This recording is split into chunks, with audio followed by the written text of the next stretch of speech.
Good afternoon. Thank you for joining us. This is Lunchtime News. My name is Jackie Wambiru. Now, to kick off this broadcast, an instructor at the Kenya Institute of Highways and Building Technology KBC campus has been arrested over allegations of bribery and extortion. Fidel Omondi was arrested by EACC officers following the execution of a search warrant in which he was found in possession of an envelope containing 171,000 shillings in his pocket. Initial investigations reveal he is among the two instructors who were demanding a mandatory bribe of 3,100 shillings for students to pass driving test exams. Further, the school tuition fee was 65,000 shillings. However, students who opted not to pay directly to the school accounts were charged 40,000 shillings by the instructors. Michael Mandiga has the details of the well-orchestrated syndicate.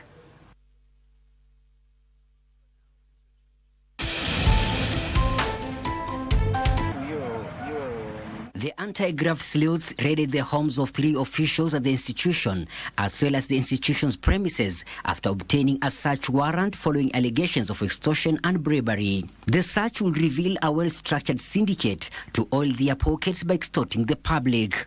According to EACC, the syndicate was operated by 2 instructors, namely Philip Dawa and Fidel Omondi. In the last 3 years, Dawa is said to have transacted over 34 million shillings through mobile money in his 2 mobile numbers, while Fidel, who has since been arrested and processed at KBC police station, has transacted 8 million shillings within a similar period. Further investigations showed the 3,100 shillings charged to students as facilitation fee to pass their driving practical exams was shared between instructors and examiners. At times, students did not undertake the actual practical exams, but received their passing marks and certificates after paying the facilitation fees. Further, the instructors have been charging 40,000 shillings school fees directly for students unwilling to pay the school's account, the required tuition fee of 65,000 shillings with a registration fee of 1,050 shillings. Investigations are ongoing and the suspects will be arraigned in court. Michael Mondiga for Lunchtime News. In other news, the Independent Electoral and Boundaries Commission has been challenged to decentralize the ongoing voter registration to ward level to address the low turnout. According to youth leaders from Gilgil and Naivasha constituencies in Nakuru County, many youth could not afford to travel to constituency headquarters to register as voters, hence the poor turnout. The leaders disclosed that out of the 80,000 new voters that the commission had targeted in the 2 constituencies, less than 2,000 have turned up to register.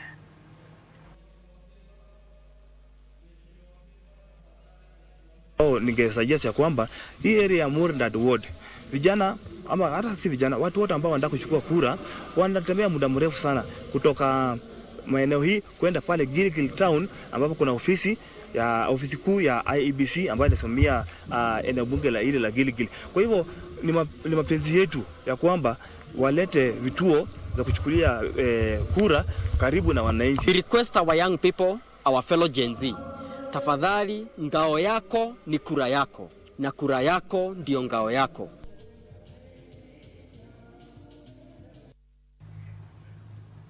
Over 2.3 billion shillings have been disbursed by the national government to 77 constituencies under the Best Practice Demonstration Program, which has been running since 2015. According to NGCDF Board Director Gabriel Kago, the funds have boosted ongoing projects in beneficiary constituencies. Speaking in Gadangari Primary School in Githunguri constituency, Kago expressed confidence that the NGCDF kitty will be enshrined in the constitution as residents urged stakeholders to release pending funds to support learners joining grade 10 in 2026. We have about 77 constituencies out of the 290 constituencies who have benefited from this program. I've told you the program is called the Best Practice Demonstration Program. This one is used to demonstrate to constituencies how the fund is supposed to be used. Hii vitu zinajengwa huku tusiitiswe pesa. Hii serikali ipeane pesa ya CDF ili watoto wetu wasaidike. Tujengewe hiyo manyumba, tuwekewe kila kitu. Tunaweza saidika sana.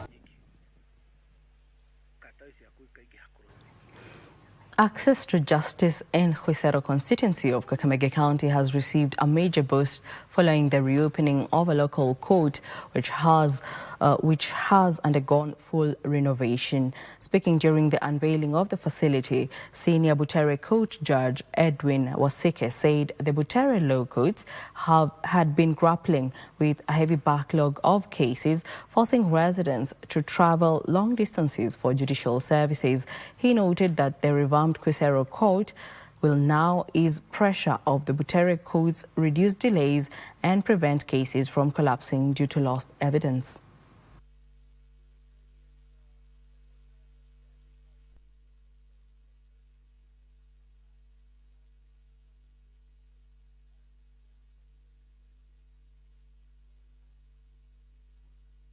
Watu walikuwa wanatoka huku mbali sana wakienda upande wa Butere, na especially hizi makesi ndogo ndogo, unajua zingine unapata kwa sababu ya hiyo distance watu wengi wanaamua tu wa give up, wakate tamaa.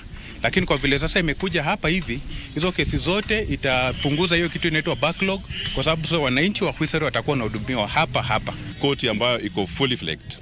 Tunashukuru pia jaji mkuu kwa sababu next month ameweza kupost hakimu hapa ambaye wiki la pili la mwezi wa Januari atakuwa ana report hapa officially.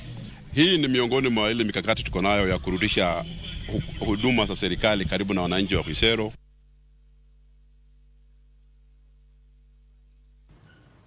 Away from the corridors of justice, residents of Kimbo and Matangine villages in Kiambu County are appealing for urgent government intervention over the deplorable state of their 6-kilometer road, which has remained a nightmare for more than a decade. The residents who took to the streets to protest against the state of the road say substandard construction has left deep potholes and flooding that endanger motorists, with some women even delivering along the route. Locals now want clarity between county and national governments on who should take responsibility and have the road rebuilt to proper standards.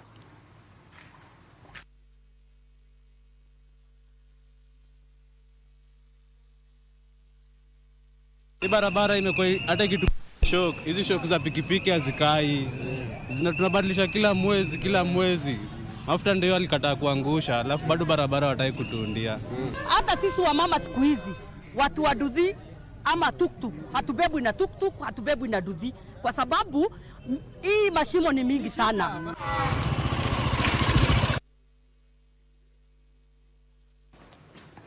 Teenage pregnancy continue to affect many girls in Trans Nzoia County, often disrupting their education and plans. However, support programs are helping young mothers return to school and gain skills for a better life.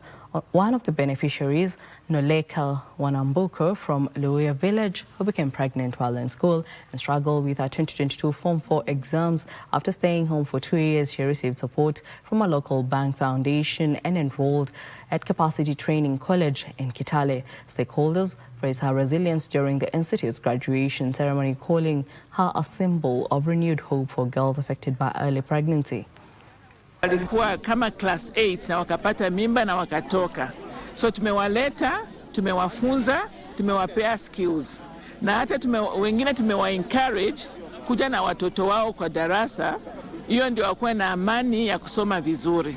So hiyo ndio tunasema tunapeana second chances, hatuna ubaguzi. Nilikuwa nahisi vibaya sana.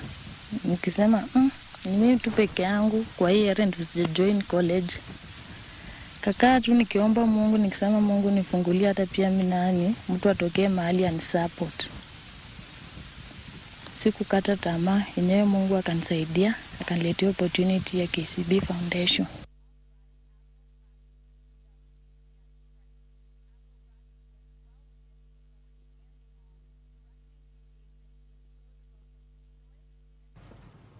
From Education Matters, Qatar has pledged to deepen its bilateral relations with Kenya in various sectors and unlock new opportunities for partnerships.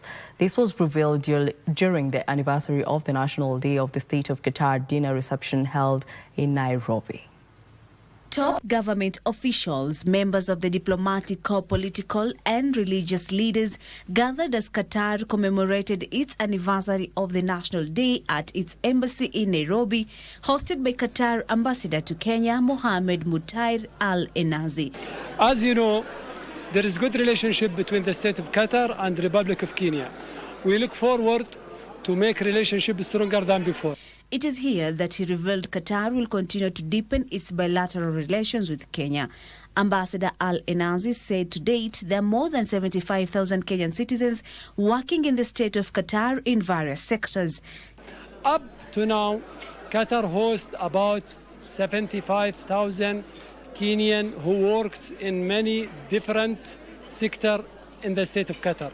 It's very evident that when you go to the airport, from the beginning to the end, it's Kenyan, a Kenyan who will handle you, you know.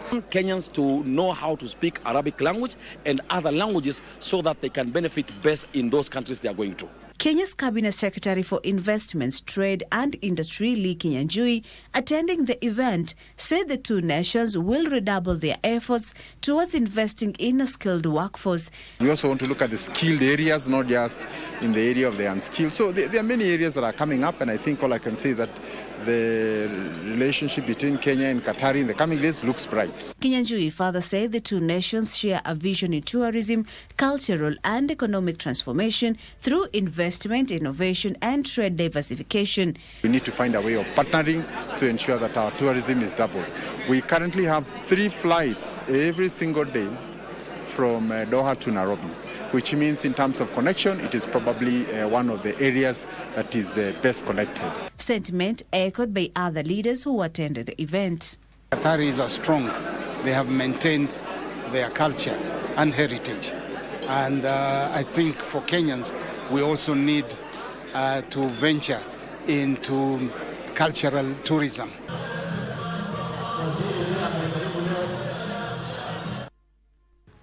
And on health matters, health advocates in Kilifi are pushing for a return to healthier eating options, urging Kenyans to embrace plant-based diets as a simple path to better living. Speaking during the closing ceremony of the Vegan Restaurant Week, vegan champion Virginia Ruguru said plant-based meals are affordable, nutritious, and can help prevent diabetes, hypertension and obesity. She noted that plant foods have always been part of Kenya's food culture. However, the lure of junk food has seen the rise in unhealthy eating habits linked to modern lifestyle changes. A changing diet trend, and people are focusing more on unprocessed foods, and this, like I said, is the cause for non-communicable diseases or lifestyle diseases that are being experienced today. And we know that these diseases are not just killing the elderly, even our young people. Look at world over, those communities that consume plant-based 100% live longer, and they don't have any many health issues or diseases because of the plant-based lifestyle. Mentality that animal-based products over plant-based products are for the poor is a screwed and shrewd mentality. As we can see, the West is adopting more plant-based alternatives in terms of because of the health benefits problems. So we should adopt a plant-based diet beginning now.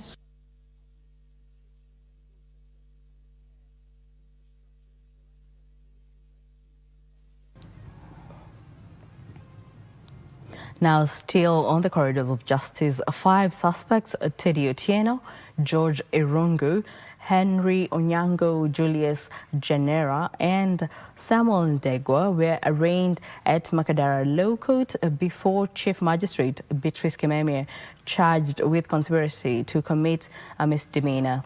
According to the prosecution, on diverse dates between the 21st November 2025 and 24th November 2025 within Nairobi County, jointly with others not before the court, they conspired to obtain a sum of 3.2 million shillings from Rehema Chepkosgei by false pretense.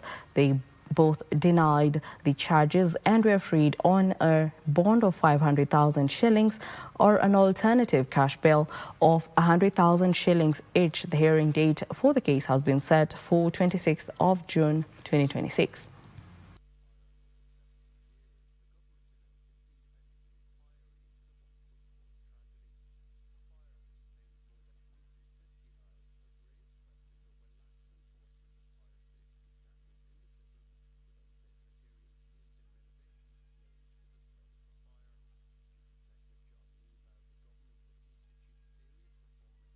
Sana sana mfumo wetu wa CBC umekuja kutilia nguvu haya masomo ya ufundi. Watoto wakimaliza shule, hapa kuna ambao wamaliza grade 9, wengine wameshindwa, wengine labda wameshindwa form 4. Sasa mtoto akikaa nyumbani bila kufanya lolote, ni rahisi sana kujiingiza kwa hanasa. Wengi wanajitahidi, kwa sababu wanajishughulisha na huu ujuzi. Basi visa kama hivi vimepungua kiasi kikubwa. Mimi nimefika darasa la 8, lakini namshukuru pia nimefika hapa nimepata ujuzi wa kujiendeleza.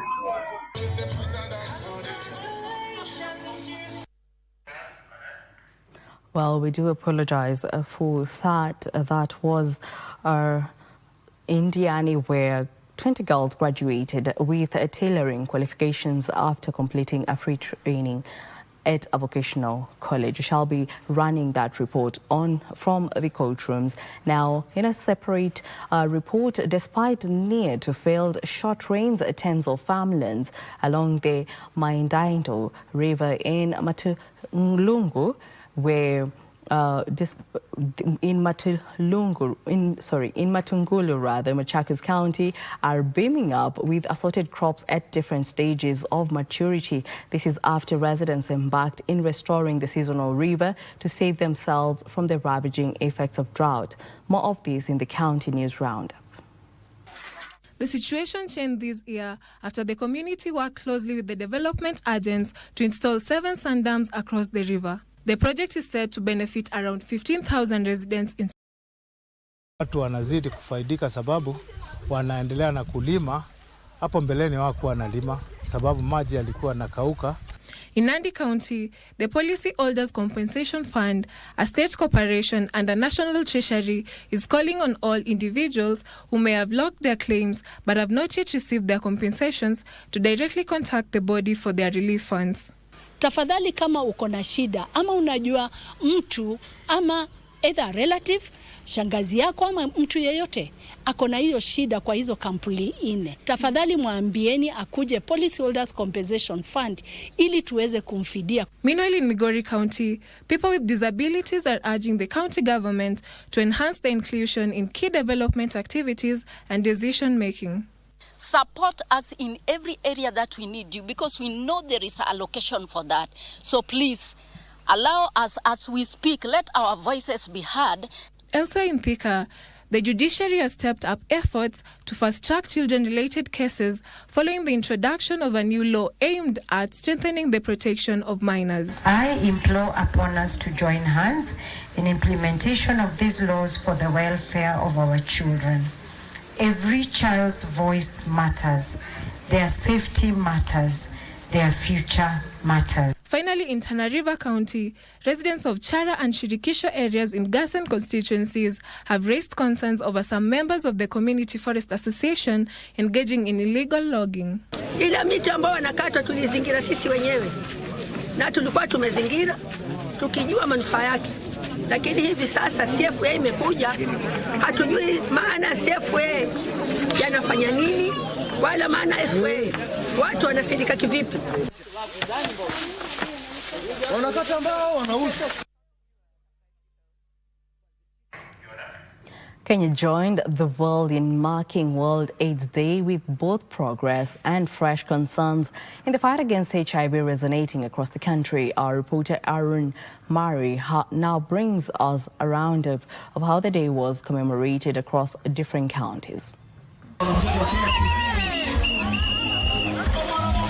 In Bungoma, World AIDS Day commemoration were held at the Kenya Medical Training College, where county statistics show new HIV infection among young people to have shot past 600 cases. hizo new infection zinachangiwa sana na watu we call the youth.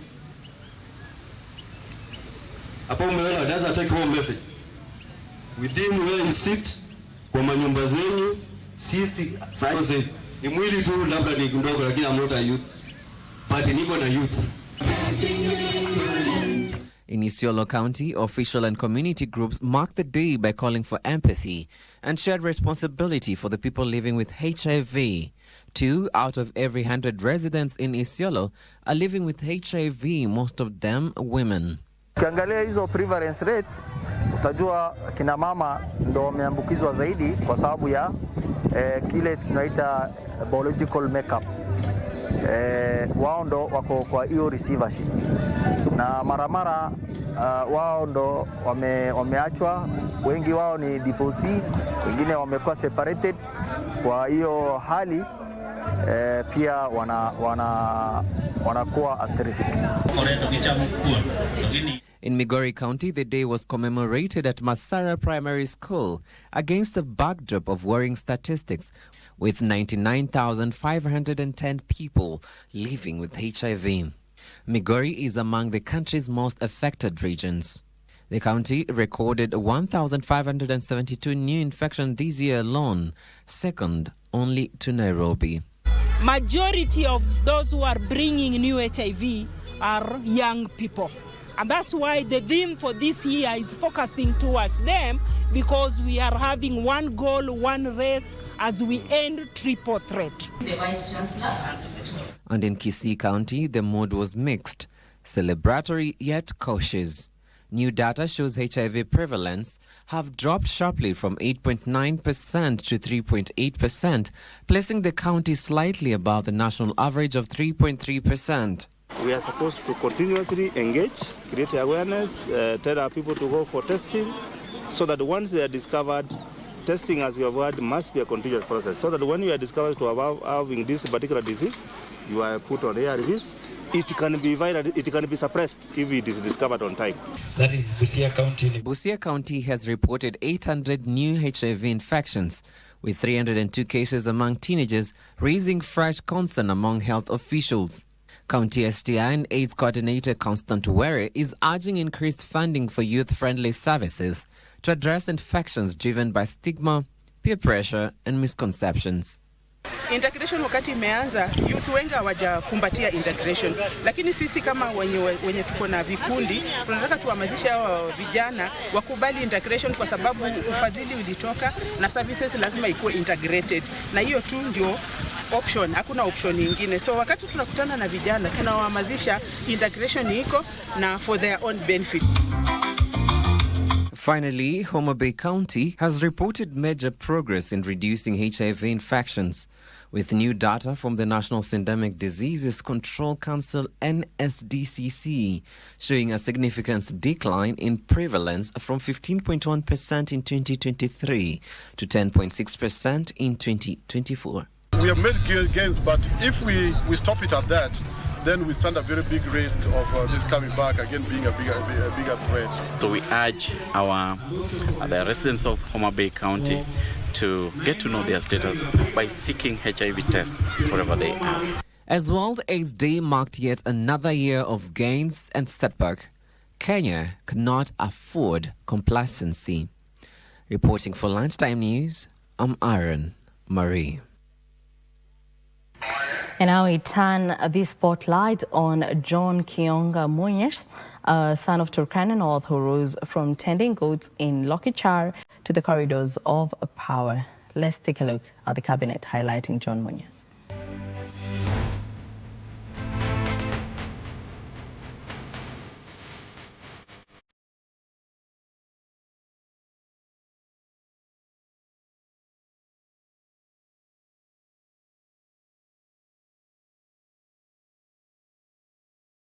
John Kionga Munyes was born in Lokichar, Turkana North. There were not many options in education for young Munyes. When the time came for children to stop tending their father's goat and start formal education, the choice of primary schools was limited.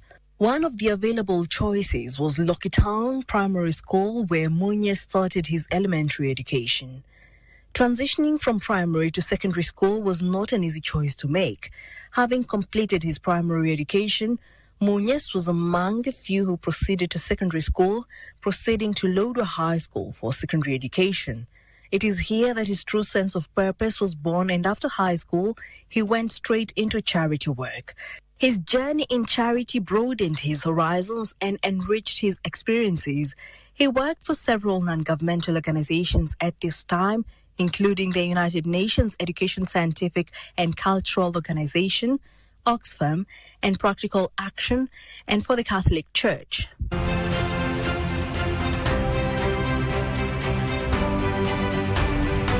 In 1997, the Electoral Commission of Kenya created Turkana North constituency. He chose to cross over to public sector and make a stab at being the first member of parliament for the newly created constituency. Munyes won against a handful of other candidates. In the years that followed his election, Munyes proved to be an asset to Ford Kenya, rising to become the party's chairman in a few years. In 2002, Munyes defended his seat again on a Ford Kenya ticket and recaptured it.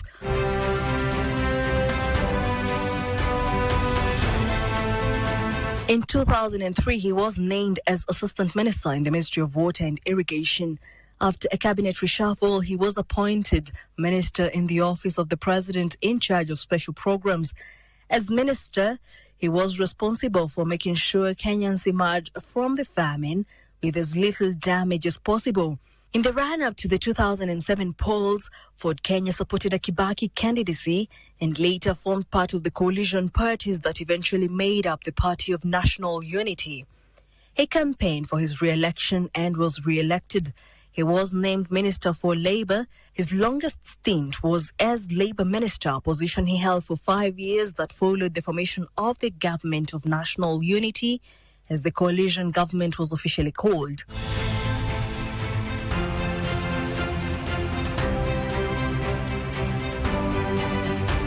Even when things fell apart within the coalition government, Munyes kept his position. In the 2013 elections, he vied for the Turkana County Senate seat and won on a Ford Kenya ticket, where he continued to serve until the 2017 general election. When the 2017 elections came knocking, he decamped from Ford Kenya to the Jubilee Party with the hope of becoming Turkana's governor. He was defeated by Josephat Nanok, who secured a second term as governor.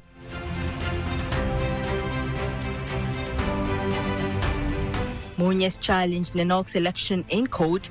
He lost the case. In 2018, Munyes found himself back in cabinet, this time as cabinet secretary for petroleum and mining after successfully going through the nomination and vetting process. Jackie Wambiru, the cabinet.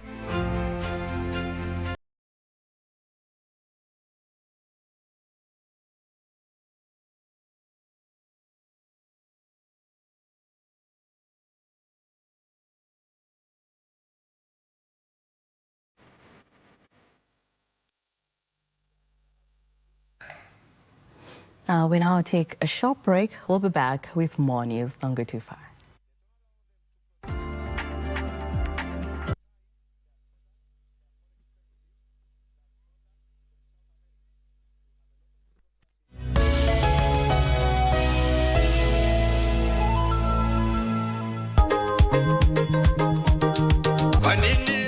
Desemba imefika na Ingo FM inawasha burdan kwa nguvu tukisherekea miaka 13 ya kuwepo. Bungoma, mpo tayari? Tarehe 5 na 7 Disemba tunawaletea kifurushi maalum cha kusherekea miaka 13, miaka za muziki bora, hadithi zenye uzito na kumbukumbu tamu tulizounda pamoja na wasikilizaji wetu. Siku ya tarehe 5 Disemba tutaanza sherehe kwa upandaji miti katika shule ya St. Teresa Special huko Webuye. Kisha baadaye tutatembelea watoto katika shule hiyo ya St. Teresa kuwapatia zawadi pamoja na kukata keki ya anniversary. Jioni kutakuwa na burdan kubwa katika Olukulu Resort, yani Ingo Night kule Matulo Webuye. Kutakuwa na upete wa Musungu, Bungoma Band na wasanii mahiri kutoka Uluyani, pamoja na watangazaji wako wa Ingo FM kwa burdan tosha na vibes kali. Tarehe 7 Disemba tutaendeleza shukrani zetu kupitia ibada ya kanisani katika Misiku PAG Church. Mwambie rafiki na endelea kusikiliza, kwa sababu Disemba hii Ingo FM ni kituo chako cha sherehe na furaha. Ingo FM, miaka 13 ya burdan halisi.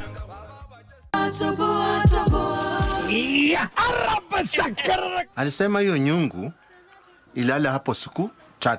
Wewe ni ngapi umefanya na zimekuwa zikibackfire? Tunakupenda lakini wewe utupendi. Nenda kuitupa na huko. Hapo ni kwenu, unakaa smart. Utakula nikijisikia. Ukosho utakuwa poa hapa.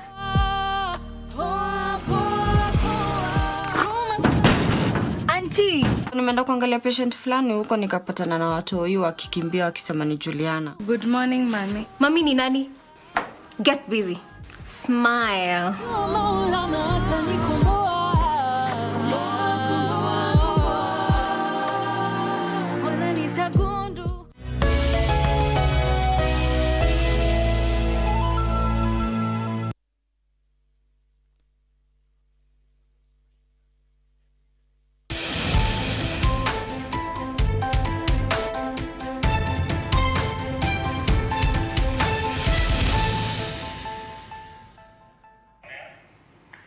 Welcome back. The global housing crisis amplified by climate change, conflict and growing inequality will feature prominently during the 13th World Urban Forum next year in Baku, Azerbaijan. Azerbaijan Member of Parliament and a member of the Foreign and International Relations Committee, Parvana Valieva, says the meeting will explore ways to build more inclusive, resilient and sustainable cities. Participants will have an opportunity to share practical solutions, shape global policies and accelerate investment to ensure adequate housing for all at the time the world is focused on greener, safer and more inclusive cities. This comes against the backdrop of nearly 3 billion people globally living in inadequate housing conditions, 1.1 billion living in informal settlements and another 300 million experiencing homelessness.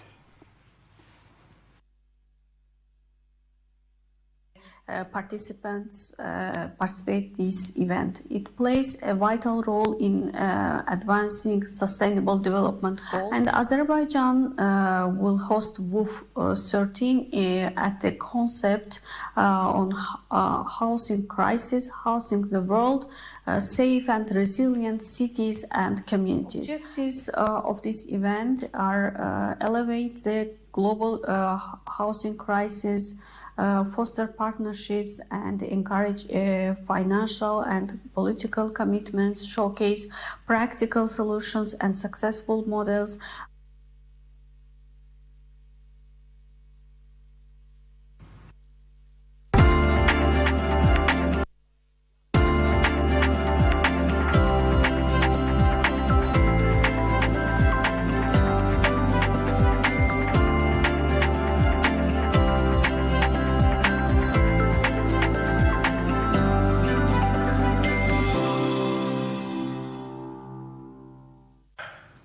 And we take a look at business news. Food and Agriculture Organization is calling for policy reform to mainstream women in the food and nutrition systems. Food and Agriculture Organization Senior Statistician Chiara Brunelli says the key policy intervention and includes expanding credit access will ensure women who constitute a majority of the agricultural labor force are empowered. The Food and Agriculture Organization says empowering women in agriculture could potentially raise incomes for 58 million people in the East African region, strengthen the food system and improve nutrition. In this tool we have put together the women's empowerment metric developed by IFPRI, and Agnes will talk about it, with the minimum dietary diversity for women. We have combined these two measures into one questionnaire, and we have administered this questionnaire to randomly selected individuals within agricultural households. So the scope of the tool is measuring empowerment from one end, so women's ability to make choices and influence their lives, and on the other hand also the variety of diet that they eat. The Food and Agriculture Organization is proposing policies and deliberate interventions to empower women access credit that has less attachment to collateral. Credit access continues to be a challenge, and so I think there's been a lot of progress in developing ways for women to access credit without collateral through group-based programs. But I actually think that what's more important and what is captured by the instrument is not only credit, but also financial services that enable women to save and to control their savings. Because it's not good for women only to know how to borrow. They also need to be able to accumulate savings and to invest that savings into assets which they can themselves control.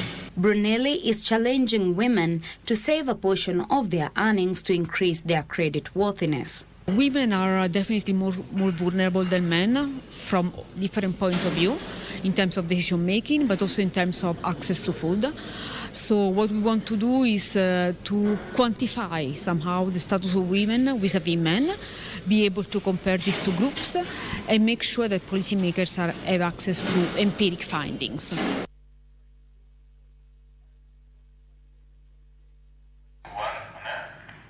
The Kenya Tea Development Authority is opposing the proposed Tea Amendment Bill 2025 that seeks, among others, to hike tea levy by 3 shillings. The bill that is awaiting debate in Parliament also seeks to address mismanagement and corruption within the subsector by empowering the Tea Board of Kenya while also adding value to the tea industry. The authority says it will be compelled to move to court if Parliament approves the bill in its current form. It says that though the proposed law has some progressive clauses, attempts to increase levies and give the government more say in the sector will undermine the industry. Kuna new levy ambayo itakuwa inakatwa mkulima per kilo of made tea shilingi 3 na 3.85 shillings. Hiyo ni pesa mingi sana. Tukimultiply na kilo ambazo tuliuza like last year over 550 kilos ama 54,000 kilos. Ukimultiply na 3 shillings inaenda close to 2 billion, ambayo ukidivide by the number of factories, 71 factories, ni kumaanisha kila factory itakuwa inalipa over 31 million, na hiyo ndio pesa hatutaki kukatwa. KTDA board member Enos Njeru says the tea farmers in the Embu tea growing zone have called for more input from farmers to address issues around subsidies, brokerage fees, pricing and factory management to ensure better pays for their crop. Tutaona wakulima watakuwa wanahitajika kutoa pesa kwa mfuko wakitaka kununuliwa kitu kama fertilizer, sababu fertilizer inanunuliwa na KTDA from a central point and then wananunuliwa na pesa kidogo, alafu wakulima ukatwa pesa baadaye. This time round utapata mkulima hakuna factory ama kampuni haitakuwa inaweza kununua haitakuwa inaweza kununua fertilizer. Embu tea growing zone says should the bill become law, individual factories like Rukurire will lose an average of 31 million shillings annually, hampering development initiatives within the tea sector. The government has rolled out a training under the Nyota program in 46 counties, with training in Elgeyo-Marakwet County, which was postponed due to deadly landslides, scheduled for later this month. State Department for Micro, Small and Medium Enterprises Principal Secretary Susan Mageni says that this is a deliberate push by the government to ensure that even the most geographically isolated communities are included in the country's economic transformation. Kukua focused kubwa sana kwenyu nyinyi. We need you people to work very hard. Kukua focused. Hii biashara msichukulie mchezo. Hiyo 50,000 ambayo tutakuja kukupatia twice, because tutakupatia kwanza first installment ya 25 ambayo 3,000 itaenda kwa saving. Huwezi fanya biashara kama hujaanza kusave. Fast fashion giants Shein and Temu are facing increased pressure in the U.S. after two senior politicians pushed for investigations, including into claims of forced labor and intellectual property theft. In Texas, the state attorney general, Ken Paxton, launched a probe into Shein, mirroring similar moves targeting the firm in several European countries. More details next in our international business news.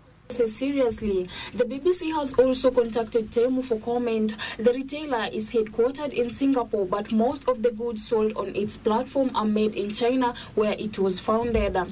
In a letter to U.S. Attorney General Pam Bondi on Monday, Cotton, a senior Republican from Arkansas, said that millions of packages from China now sit in U.S. warehouses after Washington changed its rules on low-cost shipments in August. Designers and small American brands have accused Shein of systematically copying their original creations, often just days after launch, and selling them at a fraction of the price, he said. Cotton also accused them of carrying sophisticated and deceptive fakes on its platform, which has hundreds of millions of users. He cited a U.S. investigation which found a significant proportion of its items that its researchers bought on Shein and Temu were likely counterfeits. Elsewhere, Starbucks has agreed to pay more than $35 million to thousands of workers in New York City to settle the city's claim that the company denied them stable schedules and arbitrarily slashed their hours. Over 15,000 hourly workers are said to receive $50 for each week they work from July 2021 through July 2024, city officials said. Vilda Vera Mayuga, commissioner of the New York City Department of Consumer and Worker Protection, cited alleged violation of city law requiring predictable schedules for workers. Officials in New York City started investigating Starbucks in 2022, a probe that began with dozens of worker complaints and grew to encompass all Starbucks locations across the city. The city's Worker Protection Department found a pattern of systematic violations, officials said in a statement. Those investing in the Galana Kulalu food security project are poised to enjoy custom duty exemptions, lower corporate tax rates, and a streamlined regulatory environment following designation of Galana Kulalu as a special economic zone. Agriculture Cabinet Secretary Mutahi Kagwe says investment incentives will be offered to help attract global agribusiness players and fast-track value addition at Galana Kulalu. The Galana Kulalu project was established to reduce reliance on rain-fed agriculture, which is prone to crop failures. The government opened the project to private investments under the public-private partnerships model to develop irrigation infrastructure and promote commercial farming. Now, more investors are lined up following the gazettement of Galana Kulalu Food Security Project as a special economic zone. The target is to attract global agribusiness investors and enhance value addition in edible oils, cereals, horticulture, livestock and industrial crops. In addition, Agriculture Cabinet Secretary Mutahi Kagwe says a one-stop land commercialization office is being established in Galana Kulalu to accelerate private sector participation in unlocking idle public land across the country. Kagwe says the government is expanding the land commercialization initiative to include idle land in counties. He says private sector investments, especially capital-intensive ventures, will create jobs. He highlighted Nyumba Group as a leading example of what committed investors can achieve under the land commercialization initiative. The company, which has leased 300,000 acres, has already invested over 7.5 billion shillings in developing the farm and constructing irrigation infrastructure. It's very clear, and I think we should be clear-minded within the Ministry of Agriculture and indeed within the government. The role of the private sector must be enhanced. We must enhance, we must look for ways and means of ensuring that the government facilitates and regulates unless the private sector does its bit. Nyumba Group has created more than 3,000 jobs, providing livelihoods and stimulating economic activity in the coastal region. Galana Kulalu, Lunchtime News.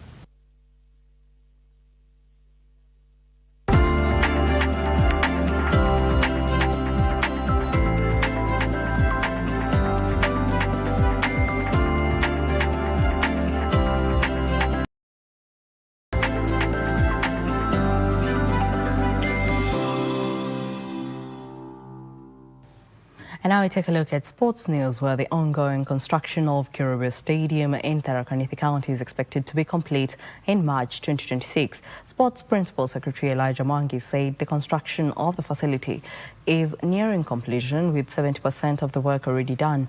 The building of the facility has dragged on close to a decade, and its completion will signal a ray of hope to thousands of upcoming sporting talents yearning for a ground to hone their talents. The multi-million shilling stadium is set to host over 2,000 spectators. While inspecting the facility, PS Munyes said the remaining phase of the construction will see an erection of the presidential pavilion and holding rooms, with the PS further announcing that plans were underway to construct 2 sports academies in Tharaka Nithi County and a 10,000-seater stadium in partnership with the county government.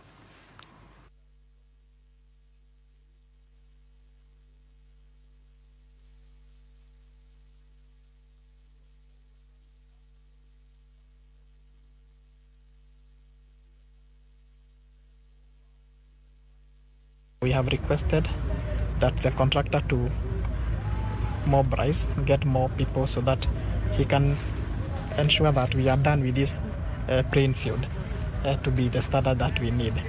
Equally, as the governor have said on the learning track, we have seen the turn track is speeding off, and therefore we have requested the Sports Kenya and the team to come and carry out an assessment to see to it that by the time we shall be heading over this stadium, we shall have the right turn track. Our ask, PS, is that if we delay this field with more than 4 months, if we hit April next year without this field being utilized, then that will be justice delayed, and it is equivalent to justice denied for the people of Tharaka Nithi and the youth who used to play here.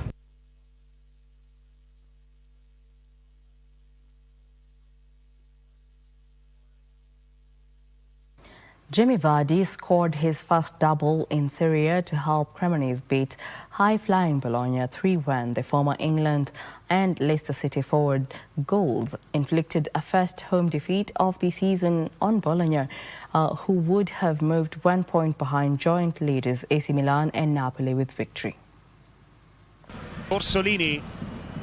Orsolini curls it, and Dominguez hits the side netting. Might have been offside when Orsolini struck it. Bianchetti, lovely ball that. What a chance here for Pajero! And Cremonese have a shock lead at Bologna. Martin Pajero opens his account. Sale heads it down, straight to Bonazzoli. Vardy wants it. Vardy's peeled away for number 2. A couple of quick goals from Cremonese. And Jamie Vardy always scores against the big boys. Odegaard, Castro asking for a penalty. Bianchetti saying he couldn't get out of the way. Penalty has been confirmed. Up steps Orsolini, able to convert again from 12 yards, and the game has changed here at the Dallara. Bianchetti again showing his range of passing. Barbieri across, and Jamie Vardy's there again.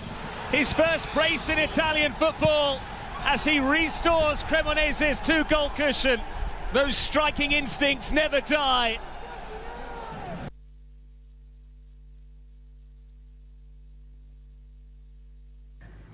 And that brings us to the end of Lunchtime News. Thank you for watching. I'm Jackie Wambiru. Enjoy the rest of your day.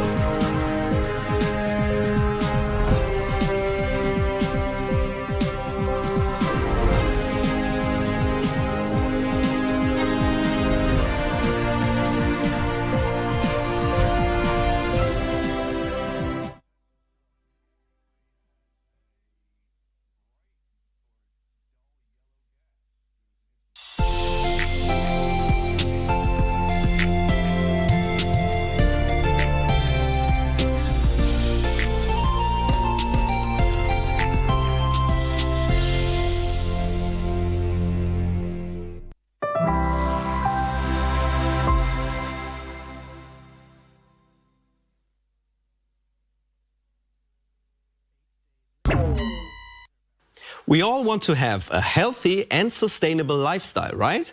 I know that's not easy, but 8 billion people live on Earth and we all need to eat and preserve our beautiful planet.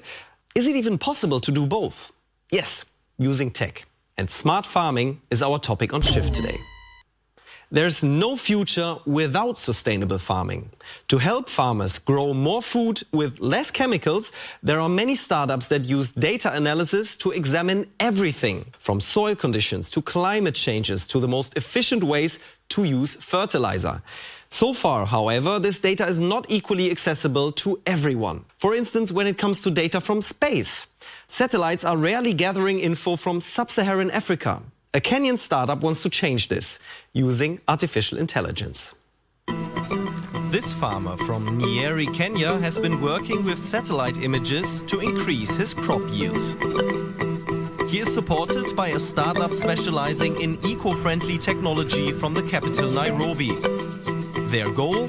Farmers should have access to more data on the soil, the weather and future changes to the climate. Using this data, we're able to create models, and these models will help us, to understand what is happening at the farm at any point in time. For farmers like Martin Waniki, climate change is making it increasingly difficult to tell when to start sowing. His hopes now rest on data from the software Amini, which could help him to be more efficient. When we have enough data about the weather, we will know if the rain is going to come and it will not last long, it will be short rains. We do potatoes and those 3 months crops. If it is going to be long rains, then we'll know we are going to do maize or those plants that go for a longer period. Amini gathers weather and soil data from satellites in space and analyzes this using AI. The company is based in Nairobi. Since most satellites are not directed towards gathering data from Africa, getting high quality and reliable data is challenging. Amini founder Kate Kellett wants to change this. We wanted to make sure that countries in the global south were also equipped with the same platforms that the global north have been able to get access to. And if the West or the global north has accelerated and has created the world that we see today, full of technology, Africa hasn't been able to capture that revolution because of the lack of high quality and accessible data. Kate Kellett isn't tackling this challenge alone. She wants to fundamentally change how data is gathered across Africa and is thus cooperating with academic research institutes in Kenya that use machine learning to protect the climate. Ultimately, what we're building at Amini is all to leave a legacy to the African continent. So we're hoping that as we continue to work with the students and build capacity within the continent, they come and take over and bring that mission and that vision 100 times further that we will be able to do it today. In less than 5 years, Amini has already raised more than $2 million. Kate Kellett wants to use the satellite data to improve Amini's machine learning system. The data can provide more information on the impact of climate change and thus help the farmers on the ground. Here, small-scale farmers are especially important to her. When I see people who say, well, these farms actually don't have an impact, they have an impact. When you put 600 million of them together, they feed the entire planet, and that's very powerful, and that's why we should care about these farms. Supporting individual farmers, that's also important. Small farms produce around 35% of the world's food, despite using just 12% of all agricultural land. That means they are essential for our nutrition. One project that supports small farmers is in northern Cameroon. A classroom in the north of Cameroon. In this course, farmers use VR headsets to enter virtual fields and learn how to keep their real-world cotton plants pest-free. This type of training lets farmers practice new methods. By being able to try them out, they understand the challenges better and can adapt accordingly. Halawachi Halahoki learned how to grow cotton from his parents.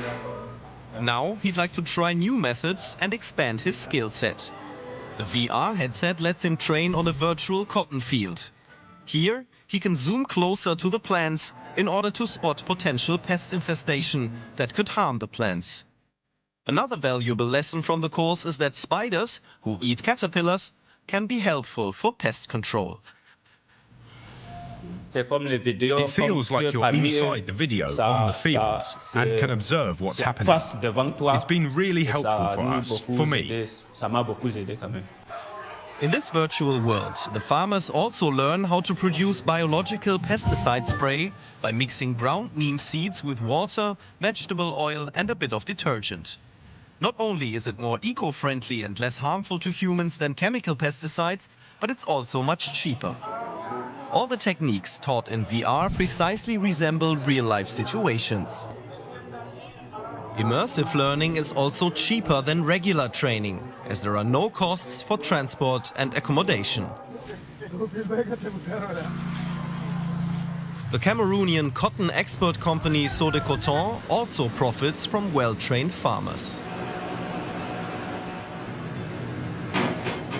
You can have the right equipment, but without appropriate training, you won't be able to produce good cotton. This education helps the farmers to improve their techniques and produce high-quality cotton. In order to be equipped for future challenges and to produce higher yields on the cotton fields, more and more farmers in Cameroon want to participate in the virtual training courses.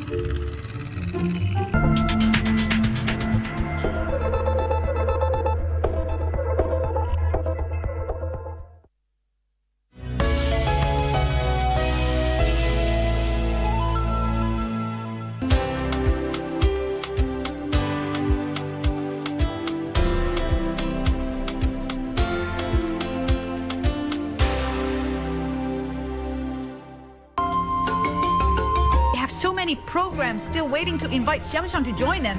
They all want him so badly. We can't take a break. Yes, exactly. Hey, do you need this? I'm busy. Fine. What's this? Xiangxiang and I signed a new artist named Julie. I've checked the next guest of your program. Not good. Look at this long blood clot. I see this every day. It's terrifying. We can't delay getting heparin caps. We don't need that. We've used regular needles just fine here for many years.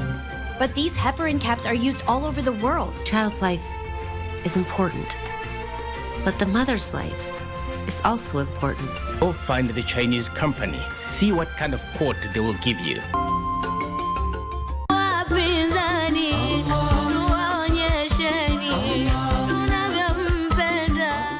Akituelezea kuhusiana na fadhila za kutawadha nyumbani ili uweze kuswali jamaa katika msikiti wakati wa swala ya jamaa. Hivyo napendekeza Muislamu pale umesalia, watu wako na tabia kisha swali anatoka anaenda kwenye wall anasoma mbele yamini yasar, keti pale fanya zile adhkar, basi unapata zile dua ya malaika. Ndio maana quyida alhadith ma zala fi musalla. Mtazamaji mpendwa, unafahamu mkataba wa Hudaybia uliotokea katika tarehe ya Kiislamu? Watu waliona kwa macho yao kuwa dini hii si ya upanga, bali ni dini ya hekima na amani. Long shot. Hebu toka. Uko sawa? Sasa at least lakini na nyinyi mkwange mnaweka pia tissue huko. Ziko zimejaa, labda mmemaliza huko. Hakuna. Wewe nilikuandikia message. Hapana. Very good. Kwa nini unaandikia semeji matusi kwa simu yake alafu unasema ni mimi nilimwandikia? Yes. Calm down. I don't know you now. I know you and I want to give you your secrets. Mama, let me tell you, do not even know secrets. Tayangu alinipatia tatu skuli nama nikatululu. Kuna.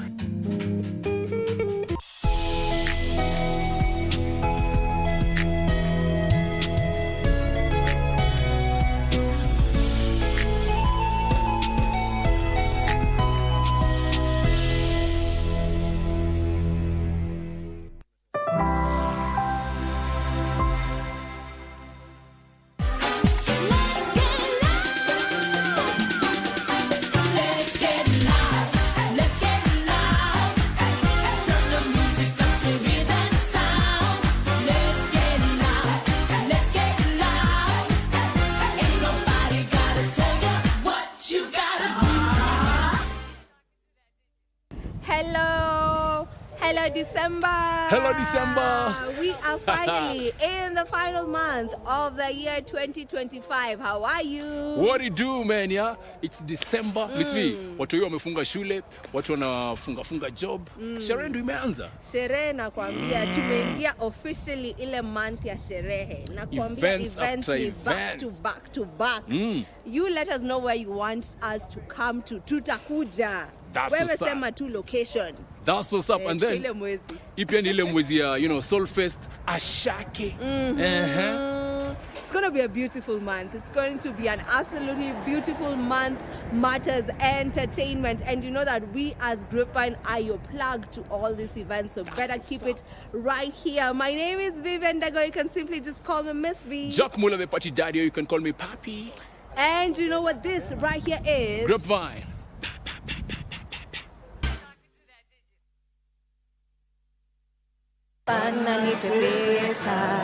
Yes, and this is how we're starting off the show with some fashion. I am coming to you from the Kenyan fashion story, which is a story of the Kenyan fashion designer getting to showcase their craft, getting to showcase what they do best. And it is happening right here at the Barrels and Stools. We were here for the previous edition, and I just cannot wait to see what they have in store for us this time round. I'm sure you're also curious, so let's get into it.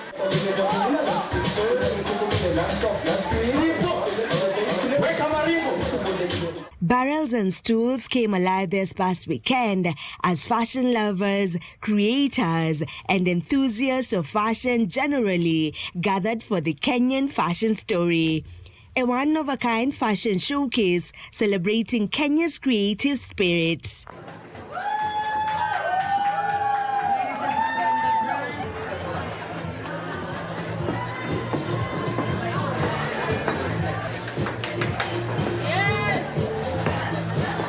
Unlike traditional runway shows, this event invited designers not only to exhibit their work, but also to tell the stories behind their collections. Today, the collection we present to you here is called Reclaimed Identity, and we are trying to show people that a good thing can come from something that people discard out there. For example, what you see, if I may talk about this piece. We call it octagon. These were waist, kitenge waist. These were also pants that were torn. Most of them were eaten like, I don't know, mouse or something. And we took them, ripped them off, thought of a design, and now we can sell them as a new product of value, saving the environment, building a brand like this, and inspiring the youth that this thing can also bring money to our life.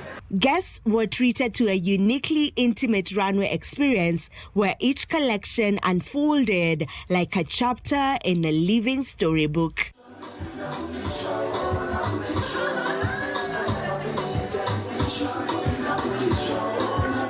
From bold contemporary streetwear to intricately crafted traditionally inspired garments, gowns that spoke for themselves, and crochet outfits that just were it.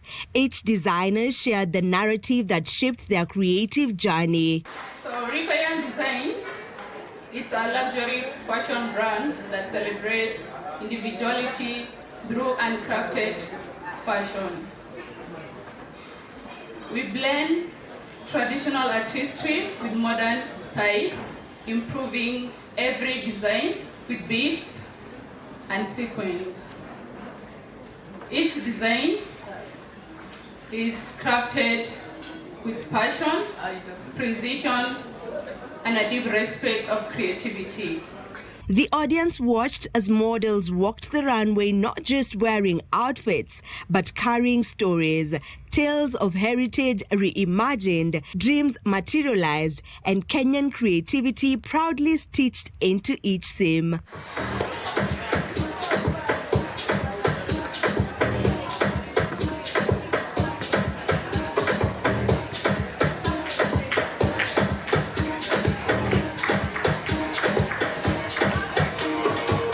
In this edition, it wasn't just about the Kenyan designer.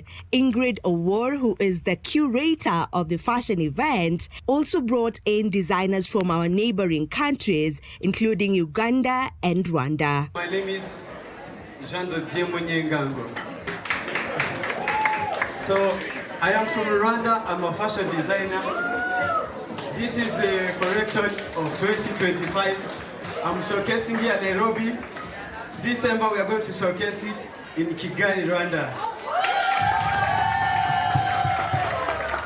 This is made in Kenya. We are trying to expose our culture, to connect our cultures. As African people, we love each other. And I appreciate you. By the end of the night, the Kenyan fashion story had not only spotlighted incredible local talent, but had also strengthened the bond between designers and audiences, reminding everyone that behind every garment is a narrative waiting to be heard.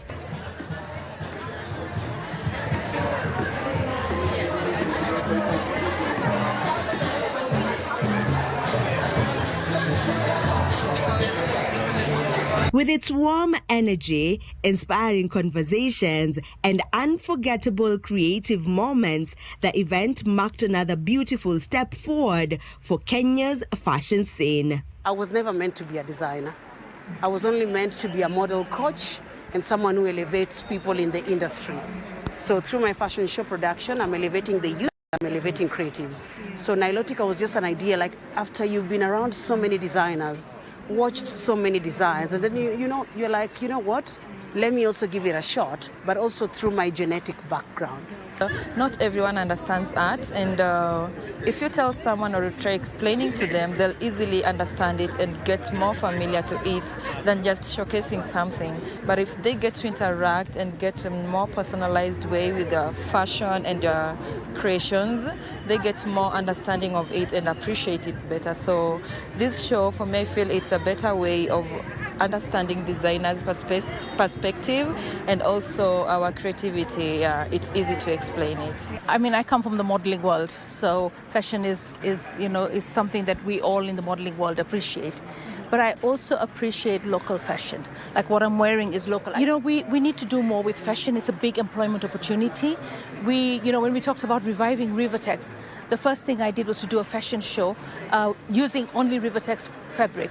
And you could accessorize, and it was such a success. So we need to really look at employment. We've got a lot of youth that are unemployed. How can we get them into the employment? We can get them into the employment because we use our local fabric, we grow our cotton, we make our own dyes, and then we produce our own garments. And it's only through that we'll perfect it, And I think, anytime I see young people taking the initiative to do something that will enable them earn an income, I come and I support it. All right, High Commission of Malaysia is hosting an event dubbed Get to Know Malaysia and Appreciation Lunch On, which is more of a celebration of Malaysian culture and food. Yes, you heard me right, man. When you talk about Malaysian food, it's a flavorful fusion shaped by three cultures. We're talking about the Malay, Chinese, and of course, the Indian man. How about we enjoy the highlights as we celebrate the Malaysian culture? Let's go. The High Commission of Malaysia hosted a warm and vibrant Get to Know Malaysia and Appreciation Luncheon, an event designed not only to celebrate the country's rich cuisine, but also to offer guests a deeper opportunity to connect with Malaysia's culture, people, and values. I'm Ruzaimi Mohammed, Balozi of Malaysia, or High Commissioner of Malaysia to Kenya. Today, we are at JW Marriott Hotel Nairobi to host a special reception for our invitees, especially for those who have not been to Malaysia. We want to introduce to them what they can find in Malaysia, especially if they are tourists or travelers going to Malaysia. So this is a special event that we, the High Commission of Malaysia, organize for them to also to savor or to taste some of the Malaysian food popular Malaysian food that we have in Malaysia. We also organize this to appreciate people or whoever who have helped us in our programs or in whatever activities we organize in Kenya. This gathering went far beyond food. It served as a cultural bridge, beautifully showcasing the harmonious blend of Malaysia's three major communities: Malay, Chinese, and Indian. I'm Sharafina, so from the High Commission Malaysia. I'm just going to walk through with you about our backdrop. As you can see, this is normally used during very special occasions like weddings and also engagements. So normally it has variety of different styles. This one is more like classic, I would say, and it's just a simplified version of it. We normally have, normally it's white in color with drapes with a very nice lace. And it's just about decoration on how to make an environment into a romantic situation. So a part of the main decorations like the stools and the backdrop, we definitely have decoration of flowers, and normally we have fresh flowers. So apart from flowers, if you want to see from here, in Bahasa we call it bunga manggar. So this is just a very colorful decoration. Whenever like a couple gets into the main stage, they will be also accompanied by this decoration. So it's pretty much about it. It's just that this is very simplified version. So when you go to Malay weddings, we have just too many varieties of it. This is just one of those. Meanwhile, adults and children took part in vigorous games, injecting joy and playfulness into the day. A crowd favorite was Ramina Jong, a popular traditional Malay game that sparked teamwork, laughter, and friendly competition. The day wrapped up with a joint photo session, capturing